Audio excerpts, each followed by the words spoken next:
Hi, నా పేరు doctor Tirupathirao అండి, కార్డియాలజిస్ట్, ఆంధ్ర హాస్పిటల్స్.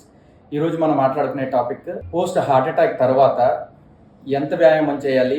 చాలా కామన్గా అడిగే క్వశ్చన్, మేము పనులు చేసుకోవచ్చా, నేను ఇంతకుముందు స్విమ్మింగ్ చేసేవాడిని, స్విమ్మింగ్ చేసుకోవచ్చా, టెన్నిస్ ఆడేవాడిని, టెన్నిస్ చేయొచ్చా, లేకపోతే నేను రోజు 40 మినిట్స్ నడిచేవాడిని, ఇప్పుడు నడవచ్చా అనేది చాలా కామన్గా అడిగే క్వశ్చన్ అండి, చాలా కామన్ డౌట్. సో యూజువల్గా మనం హార్ట్ అటాక్ తర్వాత సర్వైవ్ అయిన తర్వాత, డిశ్చార్జ్ చేసిన తర్వాత ఫస్ట్ ఇనీషియల్ 4 వీక్స్ రెస్ట్ తీసుకోమని చెప్తామండి. 4 to 6 వీక్స్ తర్వాత థ్రెడ్మిల్ టెస్ట్ చేయిస్తాము. దాంట్లో వాళ్ళు ఎంత ఫంక్షనల్ కెపాసిటీ ఎంత ఉంది అనేది చూస్తాం. ఎంతసేపు నడవగలుగుతారు, ఎంతసేపు వాళ్ళు ఆయాసం లేకుండా, పెయిన్ లేకుండా ఉంటారనే దాన్ని బట్టి నిర్ధారణ చేసి దానికి తగ్గట్టు మనం వాళ్ళకి ఈ ఎక్సర్సైజ్ చేసుకోవచ్చండి, ఈ పనులు చేసుకోవచ్చండి అని చెప్తాము. సో ఇది ఆబ్జెక్టివ్ వే ఆఫ్ చెప్పడం అండి.